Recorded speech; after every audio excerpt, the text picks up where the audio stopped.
Please accept our humble obeisances from everybody who has joined the group and who is about to join Prabhuji.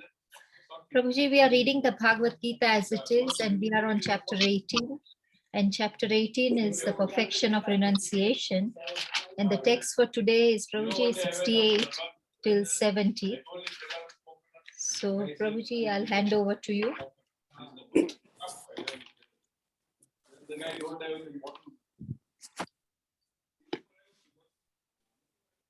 You are able to hear, yeah?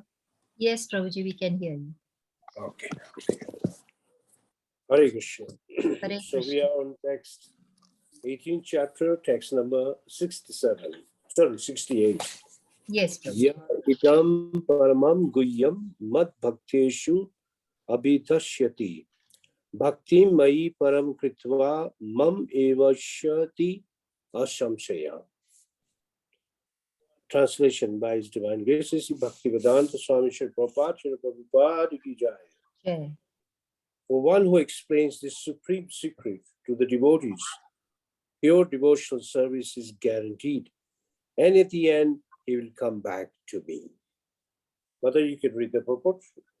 Purport by Srila Prabhupada ki jai. Generally, it is advised that Bhagavad Gita be discussed amongst the devotees only. For those who are not devotees will understand neither Krishna nor Bhagavad Gita. Those who do not accept Krishna as he is he and Bhagavad Gita, should not try to explain Bhagavad Gita whimsically and become offenders. Bhagavad Gita should be explained to persons who are ready to accept Krishna as the Supreme Personality of Godhead. It is a subject matter for the devotees only and not for philosophical speculators. Anyone, however, who tries sincerely to present Bhagavad Gita as it is will advance in devotional activities and reach the pure devotional state of life. As a result of pure devotion, he is sure to go back home, back to Godhead. Hare Krishna. Hare Krishna. Thank you, Mother. So let's study or contemplate on the words. It says, for one who explains this supreme secret to the devotees, pure devotional service is guaranteed. And at the end, he will come back to me. Now, Srila Prabhupada makes some points here.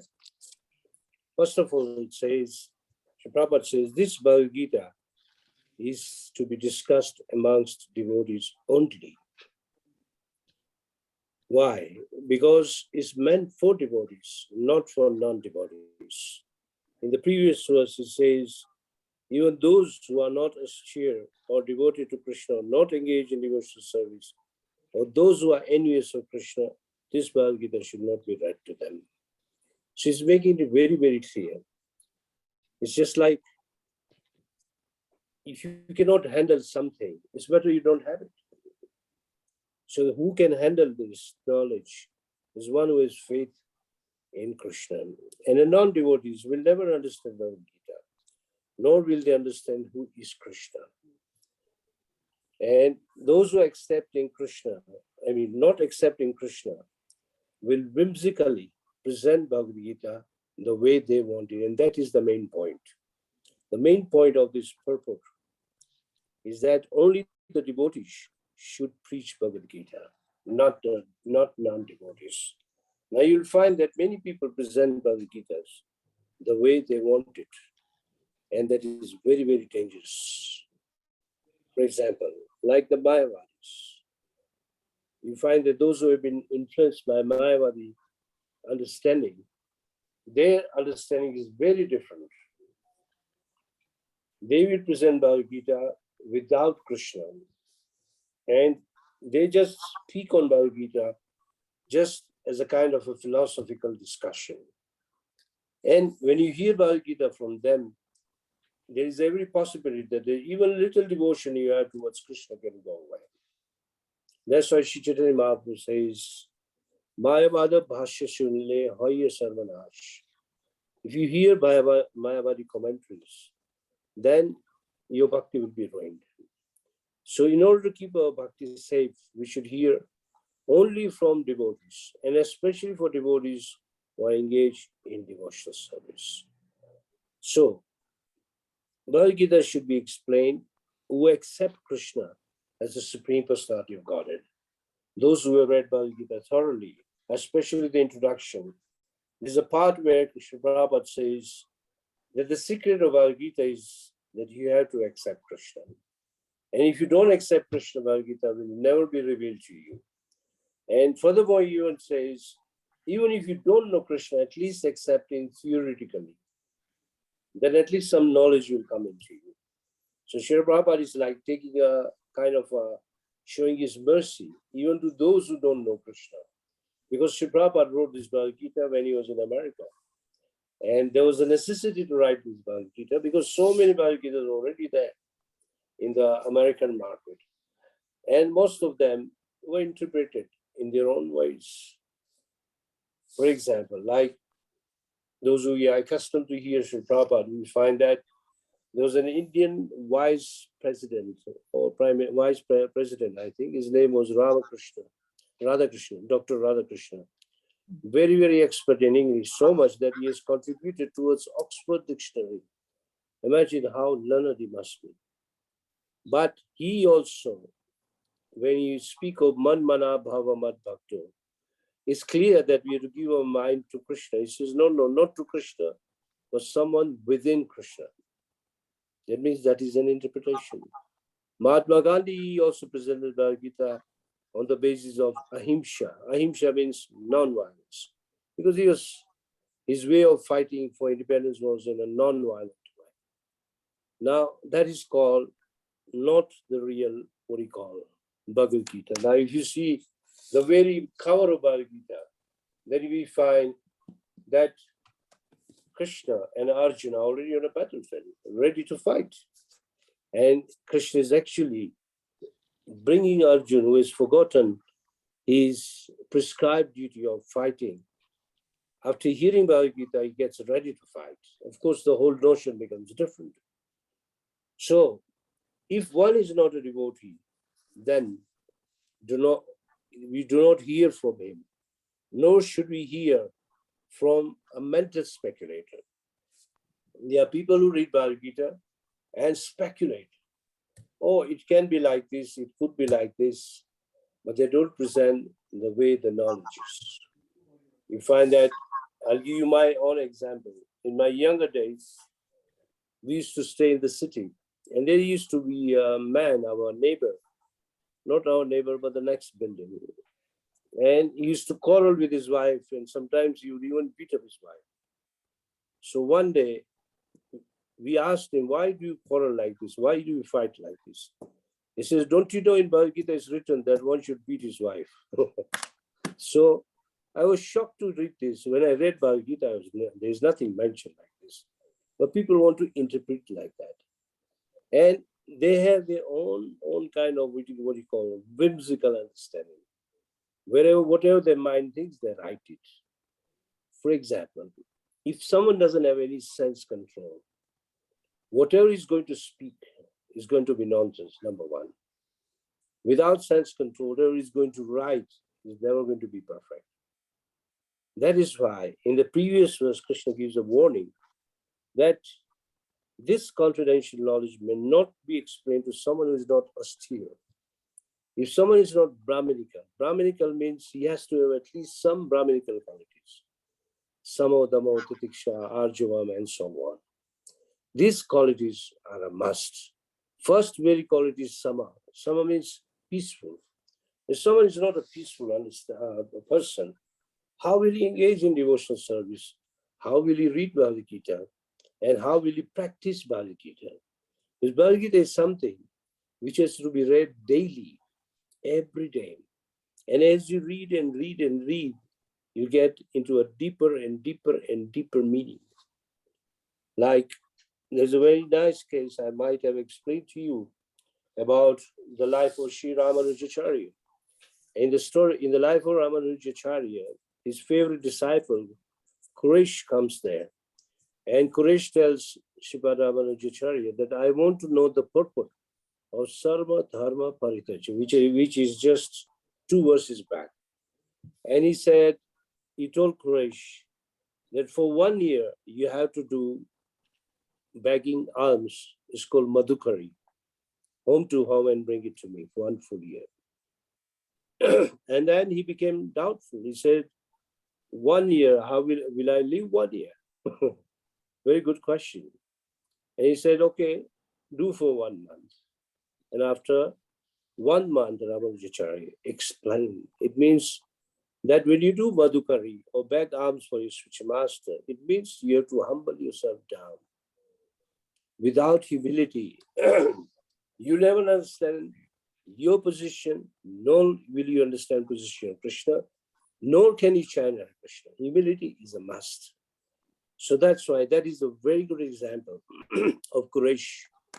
And then Sripad Ramanuja explained to him the meaning of Sarvadharma. Sarvadharma Paritaja, according to explanation of Sripad Ramanuja, is not an ordinary person, is also an Acharya, Sri Acharya, I mean Sri Sampradaya.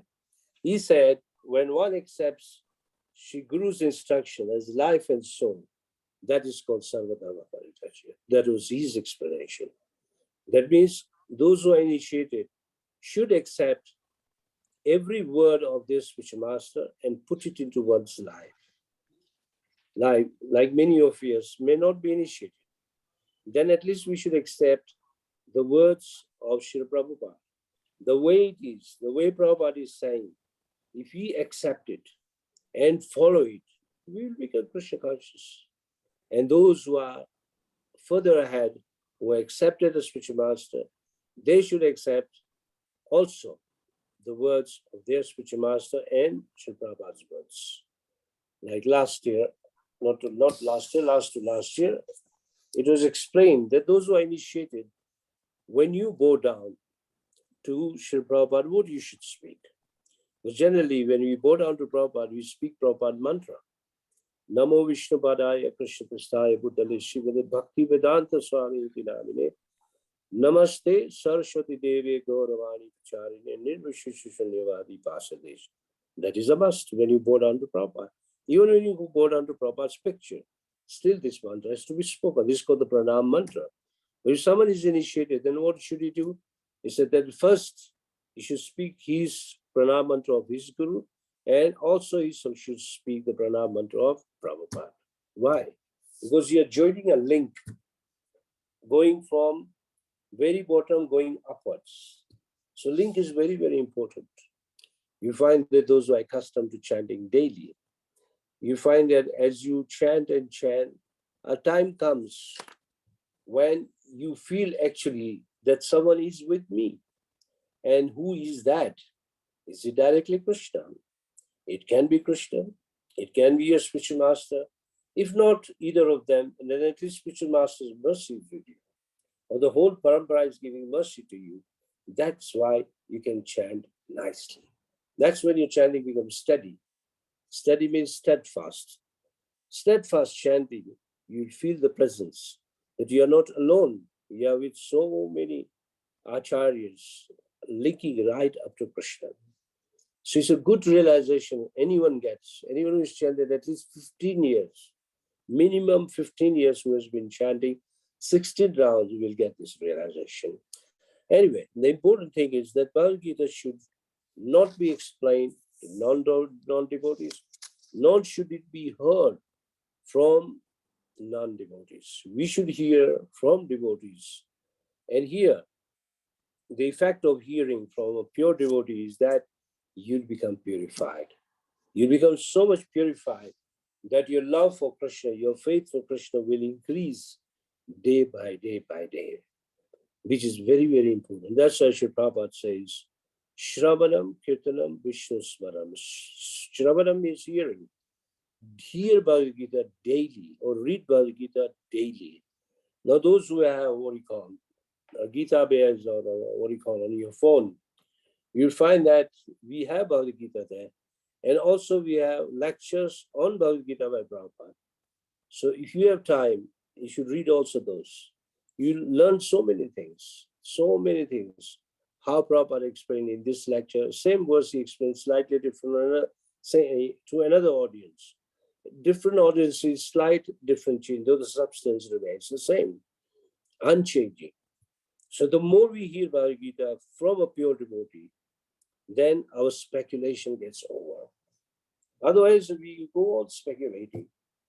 Can this be truth? Not just speculating, we also have samsaya. Samsaya means doubts. So many doubts about Krishna, Krishna consciousness.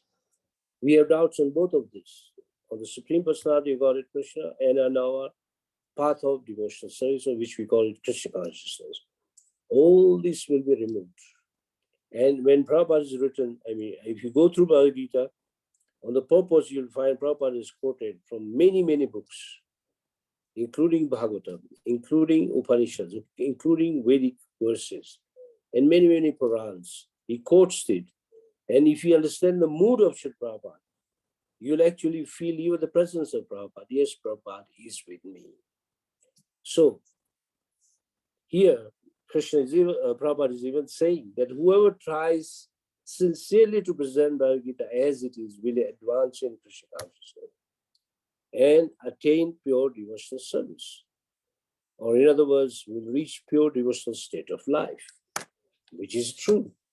If you are accustomed to read Bhagavad Gita daily and you enjoy reading Bhagavad Gita, of course you will enjoy if you have strong faith in Krishna. Then what will happen? You will be attracted to Krishna more and more and more. And you'll feel the greatness of Krishna. And as Krishna becomes greater, greater, greater, you'll become humble, humble, humble. That means you will come down to the feet of Krishna.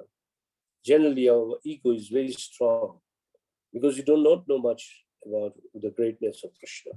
But as you engage in hearing, reading, then it says it will lead one to the perfection of life. What is the perfection of life? Is to return back home, back to Godhead. You can't go back home, back to Godhead unless you attain love of Krishna, which is the visa. If you want to go to Krishna, you must have or must attain the love of Krishna. So whoever preaches will become very dear to Krishna to an extent that which is explained in the verse later on. Yes, in the verse number 69, it says, one who preaches will become most dear to me.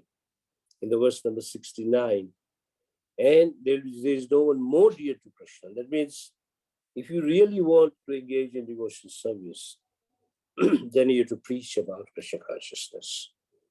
And even if you know little, explain that little. It's not that you have to become a, what you call a scholar or a master or a professor. No. If you know little, the way it is, without changing, then present it.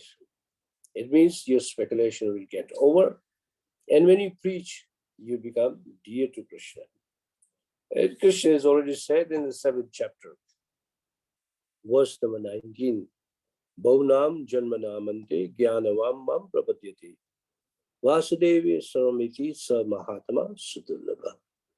That when the speculation is over, that means you go on speculating, this is called jnana. But when your jnana reaches the apex, you will understand who is Krishna. And that Krishna is cause of all causes. And whoever comes to this realization or understanding is not, what do you call it? It's a very rare to find such a person, very, very difficult. In other words, like, imagine you have a scale. You know what is a scale? You can put all the books of the world in the one side, and you put Krishna on one side, you'll find Krishna is still heavier. Because all the knowledge, all the realizations, all the devotion, or everything the Vedas says is here in Krishna. So simply by understanding Krishna, accepting Krishna, everything will be revealed to you. So it's not a big thing. And in the verse number 70, he says, one who studies Bhagavad Gita, and study means daily. Srila Prabhupada wanted all of us to study Bhagavad Gita and other books. Now, when you study, as you see that, you try to, even if you don't know the Sanskrit, read it. When you read the Sanskrit, So it's written here in English, the same Sanskrit. Understand the meaning, what the word says. And when you go to the purpose, if it is your own copy, if you understand the point, you underline it. I mean, you draw a line that at least you are able to grasp that one. And the one you could not grasp, leave it. But when you read it again, you'll be able to grasp it. This is called studying Bhagavad Gita. Don't take a shortcut, thinking that, oh, these devotees are preaching, let me also preach. First read. First try to understand. I remember many, many years ago, when our Guru Maharaj told me, okay, you have to preach, and that you have to preach daily. So the first answer from my side was, I don't know. He says, you will know everything. You daily, you have to read like this, write like this. Many people read, but they don't write. If you read and write, then that is called study. Write the main points. No, it's not that you have to write everything. It's not that you copy everything. You write at least the essence. When you write the essence point or the main points, then you may forget it, but it is already gone in your memory. When the time comes, it will come out. But if you're not studied, how will you remember? And how will you study? I mean, how will you preach or how will you speak?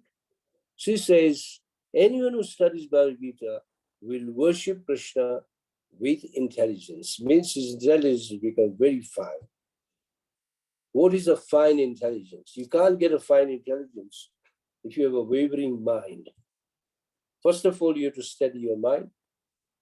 You have to fix your mind, and then you'll find that your intelligence also becomes fixed.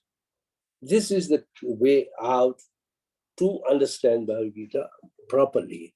So if you try to read Bhagavad Gita the way Prabhupada tells us to do it, then the result will be you will worship Krishna with intelligence. In the Chaitanya Charitamrita, there is also a similar verse by Krishnadas Kaviraj. Krishnadas Kaviraj says that the more you know, you'll come to know about Chaitanya Mahaprabhu, the more you engage in Sankirtan Yajna, you will worship Chaitanya Mahaprabhu with your intelligence. So both the cases same. Now, Prabhupada says elsewhere, the three teachings are same.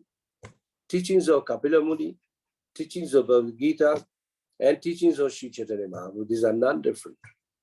And even if you make a comparative study, you'd find that they are all almost similar. In fact, they are similar. Whatever Kapila Muni is explaining to Mother Devi, you'll find the same thing here in Bhagavad Gita. Whatever Krishna is saying in Bhagavad Gita, the same teaching is there with Sri Chaitanya Mahaprabhu's teachings. So it's something which is very broad. You know, the book looks very tiny. If you hold the Bhagavad Gita, it's okay, oh, just one textbook. Not difficulty. In my school, in my university, I studied so many books.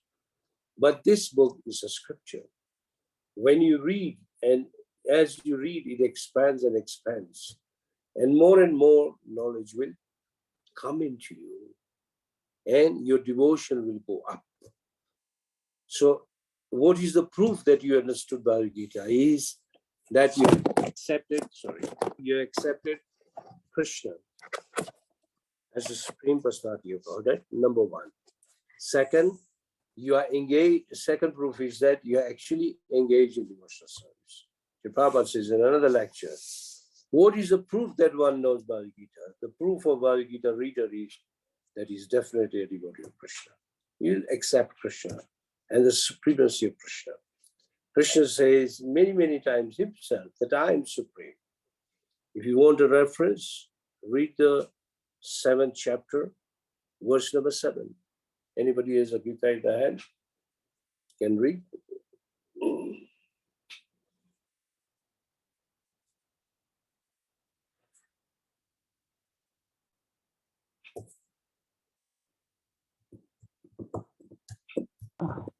Yes, Prabhuji, it is 7.7. Yeah. Yeah. Matah parantaram nanyat kinchit asti dhananjaya. Mai sarvamidam protam sutre maniganaiva. O conqueror of wealth, there is no truth superior to me. Everything rests upon me. and as pearls are strung on the thread. Yes.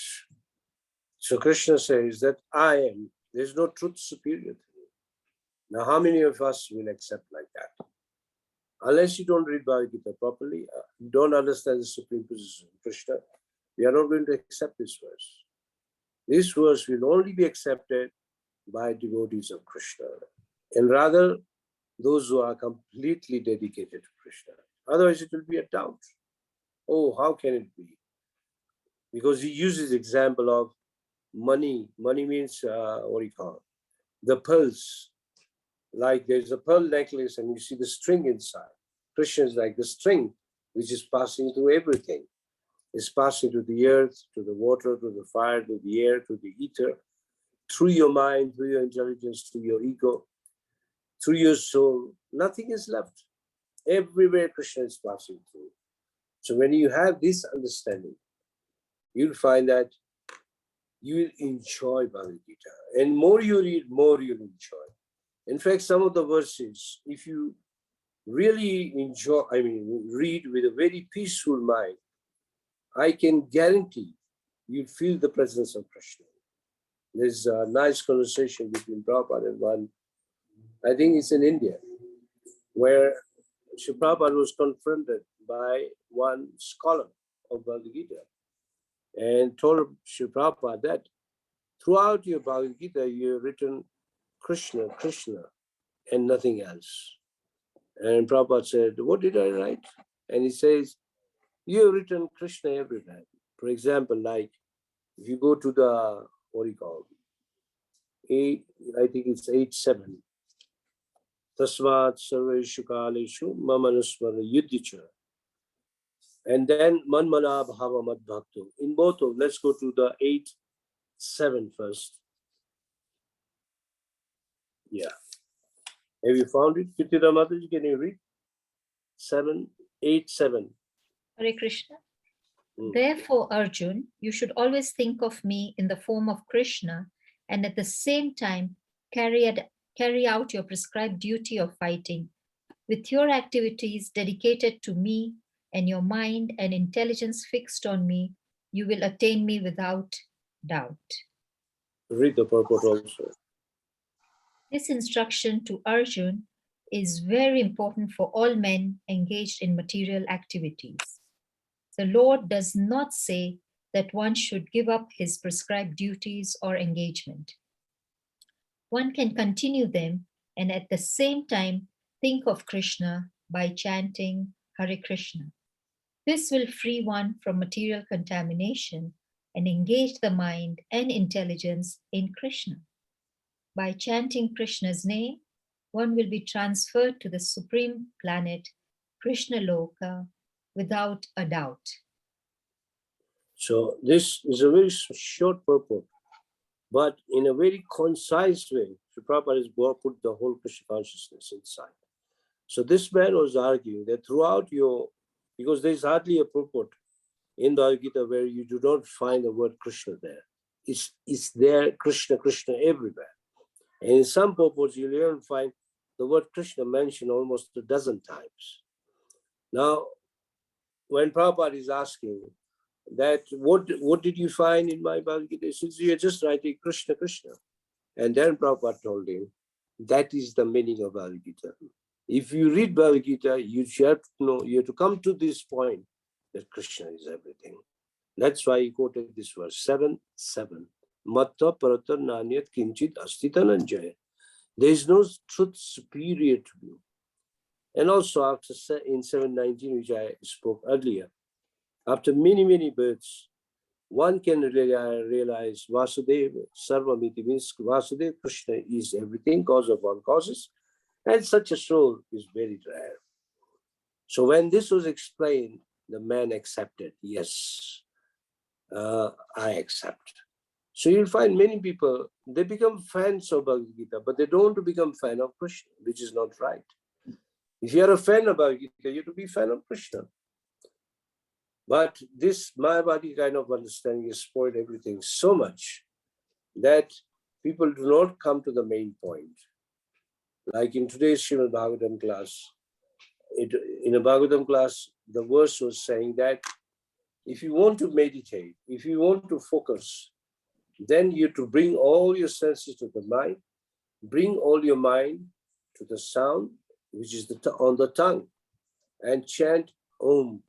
And even in the Om, the Bindu. Bindu means when you speak Om, Ma is the last word. That is the Bindu.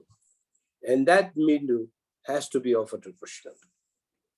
So this may be difficult because many of us do not know even how to chant Om. Practically, very few people know how to chant Om. It is more easier to chant Hare Krishna, and chanting Hare Krishna is none different from Om. Now, if you study this verse thoroughly, Srila Prabhupada is explaining that this verse actually means that we have to surrender to Krishna every minute. Every minute. Whatever happens in the body, whatever you're doing with your body, means your senses, come to the mind, bring it into Sabda. Sabda means sound. Bring it to your tongue. Chant Hare Krishna, offer to Krishna. This is the way of meditating upon Krishna. Very scientifically, very nicely, or very practically explained by Srila Prabhupada in that purport. So anyway, the meaning is that these three verses are telling us, conclusion is that if one is not Brahminical, number one, you have to accept Brahminical culture or a Vedic culture. You have to have faith in Krishna. Then this Bhagavad Gita will be understood by you, or someone who is preaching Krishna should have all these qualities. It should be following Brahminical culture, accepting the Vedic culture, having faith in Krishna, and is able to explain Krishna is supreme and everything. Then a person can understand Bhagavad Gita, or someone can speak about Krishna. So it's not easy. It takes time. But if you do a daily reading every day, this will be established in your mind. There is no doubt about it. So you find that those who are born in a Vedic culture, naturally, they are attracted to hearing Bhagavad Gita. And it's very common, even in the Hindu community, they may not be reading Bhagavad Gita, but they have a lot of respect for Bhagavad Gita. So just respect is okay, but respect is the basis, but you have to go a little further. You have to have faith in the words of Krishna, practice what Krishna is telling you to do. Because throughout Bhagavad Gita, we find Krishna is telling us to do 4 things. Anybody knows which are the 4 things Krishna is telling us to do daily or each moment? Conclusion. You just read that verse 2-3 verses back. 4 things. Guess what are those 4 things? Surrender unto him.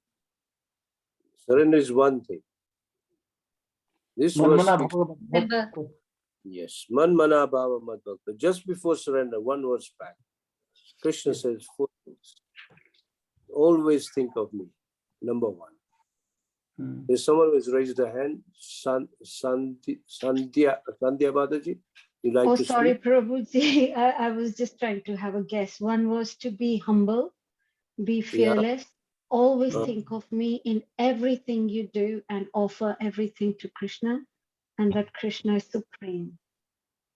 Yes, your answer is correct, but the exact answer is 1865. 1865 or 934, both are same. The verse is similar. First thing is always think of me, become my devotee, worship me, and take refuge. 4 things if you are doing, it means you know Bhagavad Gita. And you have understood Bhagavad Gita, and you have practically put Bhagavad Gita in your life. Now, to do these 4 things may not be possible immediately, or may be possible if you have just heard it. And then slowly we go away from it. If you want to put these 4 things into practice, the easiest way to do is to chant Hare Krishna. When you chant Hare Krishna, you are going to think of Krishna. When you chant Hare Krishna, you are going to become a devotee of Krishna. When you chant Hare Krishna, You're going to bow down to Krishna. And when you chant Hare Krishna, you are going to take refuge in Krishna. Very practical way of doing it. That's why Sri Chaitanya Mahaprabhu says, always chant Hare Krishna, always. Whether you have your beads in your hand or you don't have beads in your hand does not matter. The practice should be that whatever you're doing, at the back of your mind, the Maha Mantra should go on. I don't know if you can see the Maha Mantra in my bookmark. This is called Hare Krishna, Krishna Krishna, Hare Hare, Hare Rama, Rama Rama, Hare. This habit, in the beginning, we may not feel all that good, but once we get a catch of it or practice of it, you will remember Krishna each minute of your life. You cannot forget Krishna. Even when everything goes wrong, when slightly the mind settles, you are going to think of Krishna. Sometimes into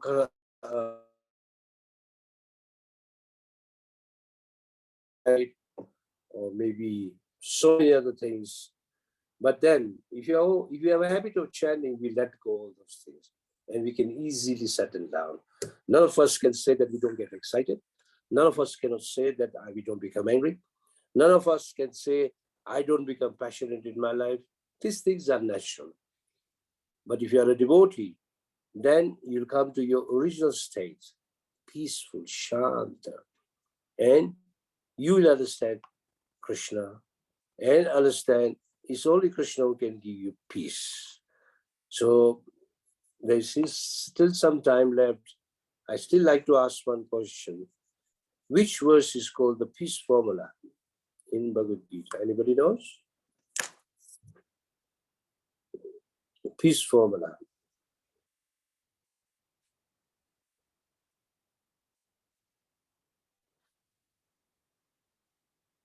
Nobody's raising the hand today. Nobody likes to answer. We have done it already, long time back. Okay, go to the 5th chapter, last verse. And write also on your book or on a side, peace formula. Okay, who is reading?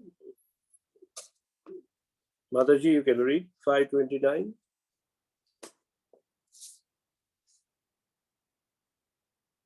Hare Krishna 529.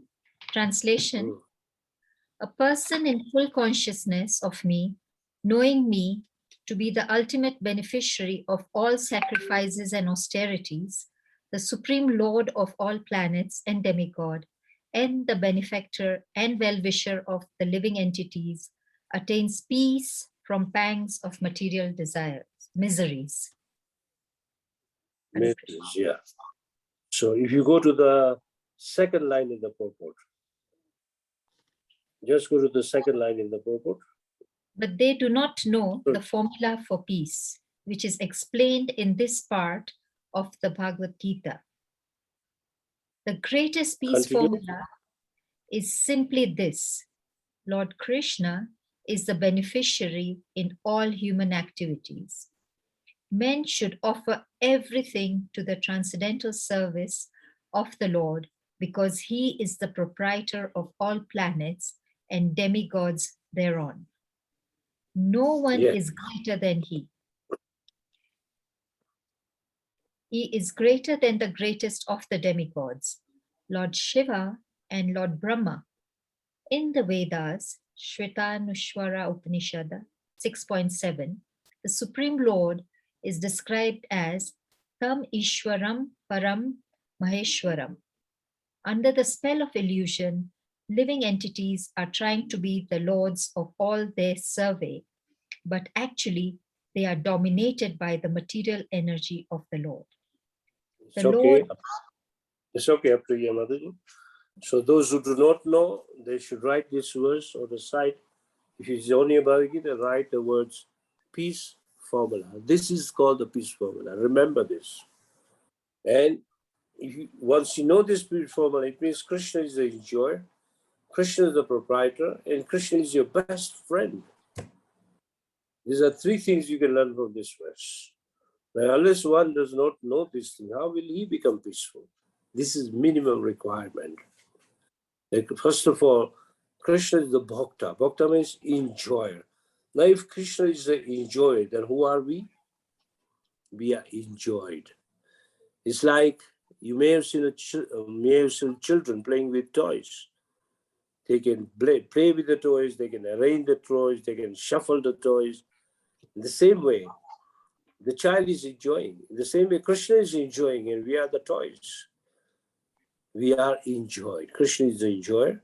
Krishna is a proprietor to an extent that Krishna owns everything, including all the demigods and their planets and all the planets you see. He is the owner. And he is your well-wisher. Well-wisher means if you accept Krishna's instruction, you'll never go wrong. And if you engage in devotional service, Krishna is the best friend, will do everything for you. And the best example is the Pandavas. What Krishna did not do for them, everything. Hare Krishna. If you have any questions, you can ask. Hare Krishna. Kindly unmute and ask your question. Hare Krishna, Prabhuji. Please accept our humble obeisances. It's a very nice class, Prabhuji, about this, how is supposed to be come to the Krishna consciousness. And Prabhuji, one thing is that like in the super confidential knowledge, it is written about the intelligence. So is it necessary intelligence to know Krishna? Or for devotional service, intelligence is most important? Not important, but Krishna will give you the intelligence. You go to the verse number 10:10. Just open 10:10. You'll get your answer. Yes, 10:10. Yeah. Read the English translation or the Sanskrit also. Yeah. Tesam satata yuktanam bhajatam pritipurvakam dadami buddhi yogam tam yena mam upayanti te. To those who are constantly devoted to serving me with love, I give the understanding by which they can come to me. Yes, that understanding is the real intelligence. Otherwise, you don't have that intelligence. But when you are doing satata kirtan, satatam kirtayandama also says the same thing. And 10:10 is tesam satata yuktanam bhajatam pritipurvakam. Here the word priti is there. When you lovingly engage in your devotion, Krishna will give you the intelligence, buddhi, to go to him. So that is the meaning of intelligence, not the intelligence of the material world. This is the spiritual intelligence. Is that okay, Padma? So we don't say it's not important. It is important, which Krishna will give you. Krishna within, Prabhupada explains many lectures. Krishna is guiding you from inside, and the spiritual master is guiding you from outside. So you are getting direction from both the sides. So a devotee is secure and safe. If you forget either of them, you are in trouble. Always remember both of them. Remember the mercy of your spiritual master. Remember Krishna is guiding you from inside, provided you are surrendered to Krishna. And humble, Shanta means peaceful. Krishna will guide you from inside. Krishna will say, do this or don't do this. He gives you a kind of indication. Mm-hmm. Is it okay? That is called real intelligence. Oh, that is intelligence. Okay, Prabhuji. Thank you, Prabhuji. Hare Krishna. Sandhya Mataji, kindly unmute and ask your question. Hare Krishna, Prabhuji. Hare Krishna, all devotees. Prabhuji, I just want to know what is Mayavadi? What do they teach that will take us away from Krishna? Hare Krishna. Very good question. First of all, the Mayavadi word should be understood.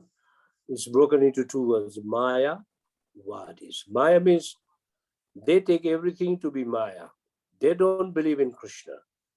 They don't believe actually in God. They say everything is made up of Maya. If you take them to a temple, they say even the Murti is Maya. Even the holy name of Krishna is Maya. And that is why they are called Maya Vadis. Very, very dangerous people. So that is the basic meaning of the word Mayavadis. They think everything is Maya, even to an extent that Krishna is also Maya. Maya means illusion. Krishna is not illusion. Krishna is real. That's why Chaitanya Mahaprabhu says that stay away from Mayavadis. Because if you happen to meet this Maya or come across this Mayavadis, you'll spoil your devotional service because they have no faith in Krishna. They may quote many, many Vedic verses and they speak many, many aphorisms, but it has no value. Is that clear, Mataji? So Prabhuji, who do they think said the Gita then? Who do they think? Said the words of Gita, because if Krishna was Well, illusion, they also preach Bhagavad Gita. I gave you the example in the class that they say, oh, you should read Bhagavad Gita. Bhagavad Gita is spoken not by Krishna, but someone within Krishna. Now, what kind of interpretation is that? oh, Krishna is speaking Bhagavad Gita. Throughout Bhagavad Gita, if you read Sanskrit, it says Shri Bhagavada Vacha. It means Krishna is speaking. yeah, So they want to remove the word Bhagavana Vacha. This is someone within Krishna is speaking. That means they don't want to accept Krishna, but they want to accept something impersonal or something, we can say something void. But nothing is void. Like when you speak Prabhupada Mantra, I think you know the Prabhupada Mantra, yeah? In the second line of Prabhupada, he says, Namaste Saraswati Devi Gaurvani Pacharine Nirvishesh Shunyavadi. Nirvishesh and Sunyavadi. Nirvishesh means impersonalist, and Sunyavadi means voidist. And Prabhupada makes it very clear that Krishna is neither void and nor is he impersonal. And that is the main message of Prabhupada. When he went to America, this is the thing he taught. Because those people thought God is formless, and others are thinking God is not there.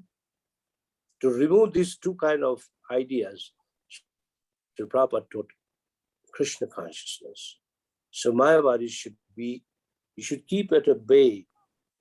I can give you my personal experience of Mayavadi when I was initiated very much in the beginning, 1983, 84. That we used to have one sannyasi known as now Yogendra Maharaj. He's still there, and he's preaching in Jammu, Kashmir. Very good, very, very nice devotee. So we were invited to go to every Sunday in the morning to another Hindu temple. And Maharaj gave a class. At the end of the class, there was one lady who was also given a very high seat because she was a sannyasini. Sannyasini means she was wearing an orange sari. It's like she was a renunciate. So as soon as the session got over, she was very angry. She said, why do you always say only about Krishna? Are there no other gods? Is Shiva not there? Is Ganesh not there? Is Durga not there? And she was shouting and shouting. And Maharaj did not speak anything. So I asked Maharaj later on, then Maharaj, why did you speak anything? He says, no need. These are my words. It's wasting your time. Even if I spoke, she would not accept. So this is the first experience I had Mayavadi. And the second experience I had was in one house program when I was invited. There also, they were singing a bhajan, in which in the bhajan they said that everyone has to die, which is true. They say even Bhima had to die, and even Arjuna had to die. Even Krishna had to die, even Rama had to die. So I could not, bear this. I became very angry and I stopped. I said, why are you speaking like this? Where is it written like this? And they cooled down. So that was my second experience. So if you take these experiences, and I proved to them that it's clearly written that the Pandavas, the way they were, including Draupadi and Subhadra, they went back home, back to Godhead in their original bodies. So how can you say they are there? They died. And Ramachandra, he went straight the ways back to Ayodhya in the spiritual world. He entered into the river Saryu, along with all the residents of Ayodhya. All of them went to Vaikuntha. And Krishna was seen after seeing that last scene by Uddhav. And after that, Krishna was never seen. But that does not mean that Krishna died. Krishna went back home, back to the way his mission was finished. He went back. So, but the Mayavadis, they interpret all these things and they'll say, no, Krishna is not supreme. all gods are same. There's a mission in which they say, Jatomat Tatopat. What you think of, just do it. All the roads meet at the same place. Prabhupada says, if you buy a ticket for Bombay, you go to Bombay. If you buy a ticket for Calcutta, you go to Calcutta. You can't say one ticket will take you everywhere. So this kind of a nonsense explanation has bewildered people, especially in India. People are losing their faith in Krishna or in God. Why? Because of the influence of Mayavad. Is that okay, Mataji? Yes, Prabhuji, thank you very much. Thank you. Yes. Hare Krishna, Prabhuji. And Prabhupada mentions the word Mayavadi in so many purposes. So many purposes. Yes, Prabhupada. Yes, Prabhuji. Like Mayavadi told, Krishna is not original. Who is within the Krishna is the original. We can understand the Mayavadi philosophy. But if Prabhuji here, like text number 65 and 66, Krishna direct told you can come to the surrender unto me, and also Manmana Bhava Madhvakta, Aham Tvam Sarva Papebhya. It means Krishna directed himself, you can come under surrender me. But when you go to the text number 62, it is talking about Shian of Bharata, surrender unto him. It is written him by his grace. Why not Krishna told by my grace? He could have said that, but because before he came to Sarva Dharma Parityaja, it goes in a kind of a crumb. You know what is crumb? Step by step. So in the 62 he says, surrender to him. Let me read the verse in front of you. It's here. 62 he says, O sign of Bharata, surrender to him utterly. By his grace, you will attain transcendental peace and supreme and eternal abode. Now here, if you go to the purport, Krishna is already accepted, has been accepted by Arjuna as supreme. So, when he says to him, means Krishna also. Doesn't mean anything else. Read the purport, you get the answer. Yes, Prabhuji, I read that one. Also, I understand this one. He means it is referred to Krishna. But my doubt is that why not Krishna, like in 56, 65 and 66, he direct told, come to the surrender me, you render service unto me, you offer your obeisances to me. But here why he told refer to his or unto him. This is the, because if you read the flow of the previous verse, the previous 61 says the Lord is in the heart of everyone. So first you surrender right into the heart. That's why it's referring to him. Yeah? Yes. Understand the flow properly. The surrender verse begins from the verse 62 onwards. 62 to 66, all of them speak of surrender. Yes. Is it okay? Yes. Any other questions?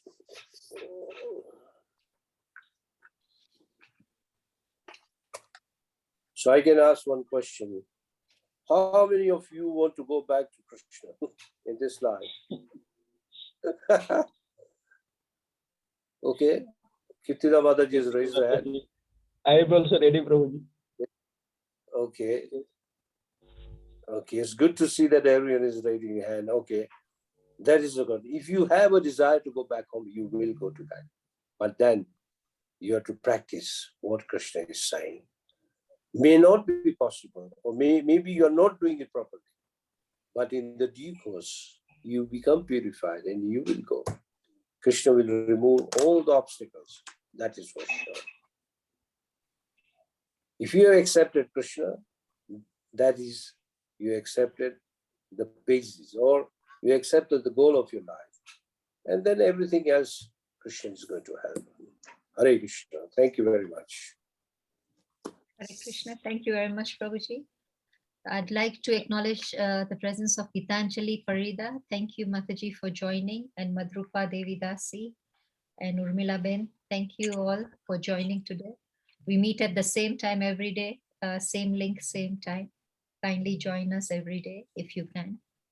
Path Prabhuji, kindly end the session, please. Yeah, Prabhuji, one suggestion is from you. Like that, Hare Krishna. After a few days, we will supposed to be come to the conclusion of this Bhagavad Gita. So, what is our next step? What we supposed to be read? What's supposed to be read? The choice is yours. No, Prabhuji, you We can just suggest start. we can start again, Okay. or we can do any question answer, or any session, or any practical example like one chapter and question answer. No, Bhagavad. Well, I would Bhagavad. suggest that if Yes. you've done the Bhagavad Gita once, you should start it again, or even Bhagavatam is good. But those who attended Bhagavad Gita, all the classes, then they can go to Bhagavatam. But whatever the newcomers, the newcomers will find it difficult. Or you can go to Srimad Bhagavatam. But Bhagavatam is a bit difficult. Yes, very difficult. And it Or is you not can read. possible. Yes. Huh? I think Bhagavad Gita Mataji is telling Bhagavad Gita, no, sorry, Bhagavatam, but it is like we need more practice and more submission so we can understand.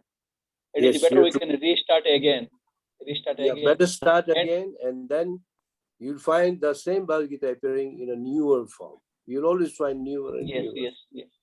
And even if the new ones join, at least they will enjoy.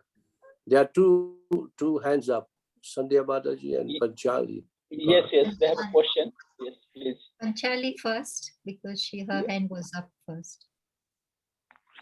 Hare Krishna Prabhuji, thank you very much for the wonderful class.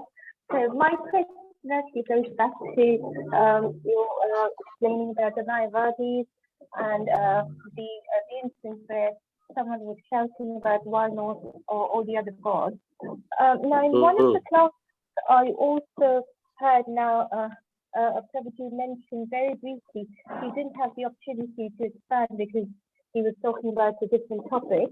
But he mentioned very, very briefly that there was also Lord Shiva in Vishnu Tattva, as Sadak Shiva. Where can I find more information about this, Prabhuji? That one you'll find in Chaitanya Charitamrita. Okay. So Lord Shiva also is Lord Vishnu in there is a Lord Shiva like Lord Vishnu? No. You can read about Sadashiva when you hear about Panch Tattva. When you go to Chaitanya Charitamrita, there's a section which speaks about the glories of Advaita Acharya. When you read that, you'll get that answer. Okay, all right. That's good. I think it's very much in the first, right in the beginning, in the Adi, Adi Lila. Okay? Yeah. All right, that's good. Thank you. Okay, any other question? Sandhya Mataji, did you have a question? No, Kirtika ji, I just wanted to say I'm very happy if you start Gita again. That's all. Sorry. Hare Krishna. I had a suggestion that when you start Bhagavad Gita once again, start with the introduction. Did you have an introduction last time? No, Did you read the whole? Prabhuji, No, we you should read read it the whole. ourselves. We didn't read it in a group. We were told to. Okay. But I'm Anyway, reading the introduction if you're now. going to restart it, read Yes. each paragraph of the introduction, because the introduction is so nice. Yes. In this particular Bhagavad Gita, that this kind of introduction is not given so much in other books. It's long. Yes. And I remember I read introduction so many times, and I was able to capture about 40 points, only introduction, just Yes. introduction. Beautiful introduction. And you feel Prabhupada very close to you, speaking to you. And then you read Bhagavad Gita, it will make more sense. Yes, Prabhuji, I agree. When I first read the introduction, it didn't make sense. But now I went back last week to the introduction, and I can understand it better now. Yes. I have in my points, I have written on all the points in introduction. So many things are there in introduction. In fact, the whole Bhagavad Gita is there. Yes, everything is explained. If you read the introduction, you get the essence of the Bhagavad. Yeah, you can grasp the whole sweetness of Bhagavad Gita. Okay, that's all. Yes, Prabhuji, I think we can end the session now. Parth Prabhuji. Yes, Prabhuji. Thank you very much, Prabhuji, for your nice class. We are really enjoy your class and relishing the nectar of Bhagavad Gita by you, by your tone. We are so grateful to you, Prabhuji. And also Rukma Prabhuji, the master of the Bhagavad Gita, like you told, like this way. I'm not a Every master, I'm a servant. like this way. And you can understand. If you have any question, you can go to the chapter and the verse, so that you will get your answer. There is no doubt at all, and no like that any go this way, that way. Very straightforward. We are so grateful, Prabhu. We want to learn this one from you, like a great devotee. And also, I thanks the same time all the devotee who are assembling here. We hope we will conclude the session. After that, we will come again from the, like Prabhuji told, like from the introduction, then first chapter, second chapter, like this one. Then we come, then we can think about the Bhagavatam or whatever it may be, Krishna's person. In fact, even before you go to introduction, if one of the days you give me a chance, I'll give you the whole brief Mahabharata. Yes. Yes. Many people yes. do not know anything about Mahabharata, where it started, where did the Pandavas come, where did the Kauravas come, when did Bhagavad Gita was spoken. They don't know these things. So I'll give you a brief, what do you call it, a kind of synopsis. Yeah? Yes, Prabhuji, we'll appreciate as soon as we finish, then we'll request you if you So can do that. because even here, Prabhupada, if you go to Bhagavad Gita, he has kept one called Setting the Scene. Why Yes. Prabhupada is setting the scene before introduction? Because when you know the scene, then you'll capture the subject matter of Bhagavad Gita. So I'll give you the setting of the scene. That you leave it to me. All right. Yes, thank you very much. We are so grateful. I request all the devotees, please unmute yourself and chant Hare Krishna mantra for glorification of His blessed Rukma Prabhuji. Please join. Hare Krishna, Hare Krishna, Krishna Krishna, Hare Hare, Hare Rama, Hare Rama, Rama, Rama Rama, Hare Hare. Hare ki jai. Vansa kalpa Kalpatarubhyasya, tarubhyasya Kripa Sindhuvaya, Patitanam Pavanebhyo, Namo Pavanebhyo Namah. Srila Prabhupada ki jai. Jai. His Grace Rukma Prabhu ji ki jai. Jai.